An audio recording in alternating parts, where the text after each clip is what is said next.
আজকে সকালে আমি আর আপু দুইজনে মিলে একটু বাজারে গিয়েছিলাম। সেখান থেকে আসার সময় এই যে টুকটাক মজা নিয়ে এসেছি। সব সময় বাজারে গেলে এরকম হাবিজাবি মজা কিনে নিয়ে আসি আমরা। এই যে দেখতেই পাচ্ছেন এখানে 3 ধরনের বিস্কিট ছিল, সাথে চকলেট ছিল, চানাচুর ছিল। এখানে হয়তো দেখতেই পাচ্ছেন কত কিছু হাবিজাবি কিনে নিয়ে এসেছি। দেন আরো প্রয়োজনীয় কিছু কিনেছিলাম, যেমন এই মরিচের গুঁড়াটা বাসায় শেষ হয়ে গিয়েছিল, তাই মরিচের গুঁড়া নিয়ে এসেছিলাম। সাথে এই তো আপু এখানে নুডলসও নিয়েছিল। এখানে 2 প্যাকেট নুডলস ছিল। আর এই যে এখানে কতগুলো হাবিজাবি নিয়ে এসেছি। আমার মতো কে কে আছেন যারা বাচ্চাদের মতো হাবিজাবি খান অবশ্যই জানাবেন। দেন দুপুরের জন্য এখানে বিরিয়ানি রান্না করা হয়েছে আজকে। আর এটা কিন্তু একদম চিকেন বিরিয়ানি ছিল। বিরিয়ানিটার ফুল ভিডিও করা হয়নি, যদিও বিরিয়ানিটা আজকে আমার রান্না করার কথা ছিল, বাট খুব অসুস্থ ছিলাম তাই আর আমার রান্না করা হয়নি। তাই বিরিয়ানিটা আপুই রান্না করেছে। আর এই চিকেন বিরিয়ানিটা দেখতে খুব ইয়াম্মি লাগছিল। আমি এখানে বিরিয়ানিটা একটু নেড়ে দিচ্ছিলাম। বিরিয়ানিটা মাত্রই রান্না করা হয়েছে, একদম গরম গরম বিরিয়ানিটা ছিল। মুরগির মাংস দিয়ে আজকের এই বিরিয়ানিটা রান্না করা হয়েছে। আপু বিরিয়ানির উপর দিয়ে ঘি দিয়ে রেখে দিয়েছিল। আর এই যে আমি এখন একটু নেড়ে দিচ্ছিলাম বিরিয়ানিটা। আমি একটা প্লেটে বিরিয়ানিটা বেড়ে নিয়েছি, বসে পড়লাম খেতে। দেন আমি বিসমিল্লা বলে খাওয়া শুরু করে দিলাম। বিরিয়ানি খেতে আমার কাছে তো খুবই ভালো লাগে। আপনারা কে কে আছেন আমার মতো বিরিয়ানি খেতে পছন্দ করেন অবশ্যই জানাবেন। আজকের এই বিরিয়ানিটা খেতে কিন্তু খুবই মজার হয়েছিল, যদিও একটু ঝাল হয়েছিল বিরিয়ানিটা। নতুন মরিচের গুঁড়াটা বেশ ঝাল ছিল। আপু আর বুঝতে পারে নাই একটু বেশি ঝাল দিয়ে দিয়েছে, বাট খেতে বিরিয়ানিটা খুবই ভালো হয়েছিল। আমার মতো কে কে আপনারা বিরিয়ানি লাভার আছেন অবশ্যই জানাবেন। দেন আমি একটা ডিম সিদ্ধ দিয়েছিলাম, সেটাই এখানে বসে বসে খাচ্ছিলাম। আর এটা আমাদের হাঁসের ডিম ছিল,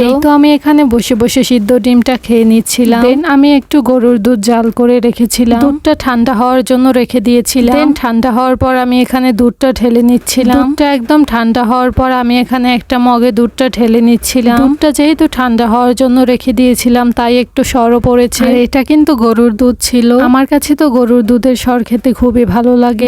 এই তো আমি এখানে দুধটাও খেয়েছিলাম। আপনারা কে কে আছেন সর খেতে পছন্দ করেন অবশ্যই জানাবেন। আজকের মতো এই পর্যন্তই। Thank you so much for watching.